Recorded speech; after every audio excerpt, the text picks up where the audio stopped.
पूरा नाम विधेयक का अंग बने।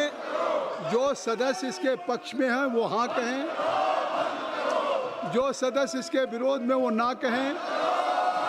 मेरे विचार में निर्णय हाँ वालों के पक्ष में हुआ, हाँ वालों के पक्ष में हुआ। खंड 1 अधिनियम सूत्र और विधेयक का पूरा नाम विधेयक का अंग बना। मंत्री जी अब ये प्रस्ताव करें कि विधेयक को पारित किया जाए। Honorable Chairperson, sir, with your permission, I rise to move the bill be passed. प्रश्न ये है कि विधेयक को पारित किया जाए। जो सदस्य इसके पक्ष में हैं वो हाँ कहें, जो सदस्य विरोध में वो ना कहें। मेरे विचार में निर्णय हाँ वालों के पक्ष में हुआ, हाँ वालों के पक्ष में हुआ। प्रस्ताव स्वीकृत हुआ और विधेयक पारित हुआ।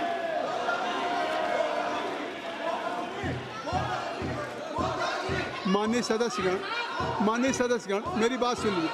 माननीय सदस्यगण, अगर ये जो बिल आपके समक्ष अभी मतदान हुआ है, अगर इस बिल पे वाकई आपका विरोध था, इस बिल पे अगर आप इस बिल का पे विरोध करना चाहते थे तो विरोध का तरीका आपके पास था।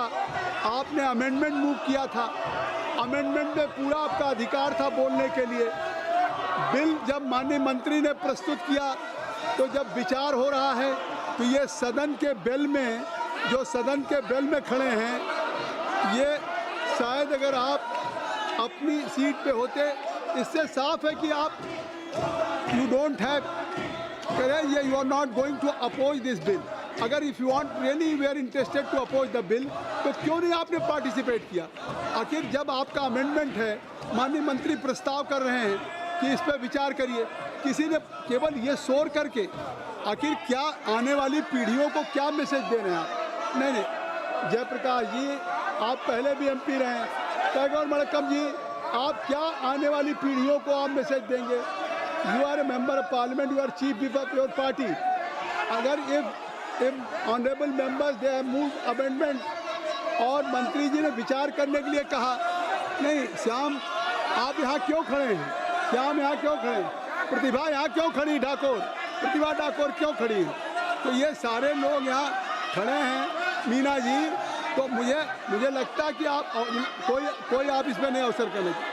तो इससे नहीं, पूरा देश इस बात को देख रहा है कि जो भी महत्वपूर्ण बिल है देश के हित में है, देश की जनता के लिए है, उस पर आप सरकार के द्वारा विचार करने के, प्रस्तुत करने के बाद आग्रह के बावजूद भी आप उसमें चर्चा में भाग नहीं लेना चाहते। केवल चर्चा में भाग नहीं ले चाहते, कुछ कहना चाहते? संसदीय कार्य मंत्री जी,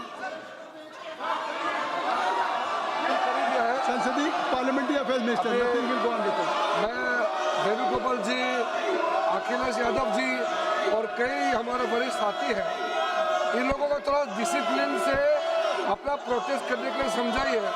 बहुत इनडिसिप्लिन ये जो काम कर रही है ठीक नहीं है। गृह मंत्री जी ने आज फिर एक पत्र लिख करके स्पीकर साहब को अनुरोध किया है कि नीट एग्जाम को लेकर के छात्रों का आंदोलन जो हुआ उसका चर्चा अभी शुरू कर दे। अभी शुरू कर सकते हैं, हम लोग तैयार हैं। चर्चा अभी शुरू कर सकते हैं। आप लोग शांति से बैठेगा, आप लोग शांति से बैठेगा, हम लोग अभी इसी वक्त चर्चा के लिए तैयार है। गृह मंत्री जी वो रुके हुए हैं, कल से रुके हुए चर्चा के लिए, तुरंत शुरू कर सकते हैं। मैं चाहता हूं कि वो माननीय संसदीय कार्य मंत्री जी ने एक प्रस्ताव रखा है सदन के सामने कि आपको जो एक चिंता है या नीट की परीक्षाओं को लेकर के चर्चा चाहिए और उस पर गृह मंत्री जी का जवाब चाहिए। तो आज स्पष्टता आ गया कि ये नहीं कि बिजनेस एडवाइजरी कमेटी तय करेगी। सरकार इस बात के लिए तैयार है कि आप इस चर्चा को तत्काल प्रारंभ कर दें। मैं चेयर से कहना चाहता हूं कि जब सरकार इस पे तैयार है, आप माननीय गृह मंत्री जी जिसे जवाब चाहते हैं, तो आई थिंक सो फिर तो सदन में सहमति बन गई। सदन में अब कोई डेडलॉक होना नहीं चाहिए। आपकी मांग थी कि माननीय गृह मंत्री जी इस चर्चा पे जवाब दें। लगातार सदन कई दिन तक आपने बाधित रखा, तो जब लगातार केवल only you get right from 2-3 weeks you were demanding only कि home minister should reply and he should party. नहीं। अब अगर माननीय संसदीय कार्य मंत्री ने कहा है तो मैं केसी वेणुगोपाल जी चाहता हूं कि सरकार तैयार है। नहीं, आपकी क्या राय है? सरकार तैयार है? अगर चर्चा चाहते हैं तो उनको कहिए। नहीं, government is ready for discussion and home minister is now sitting, he is ready to reply even on every point. तो मैं, अगर आप चाहते हैं कि सरकार के द्वारा एक प्रस्ताव रखा गया, क्यों माननीय सांसद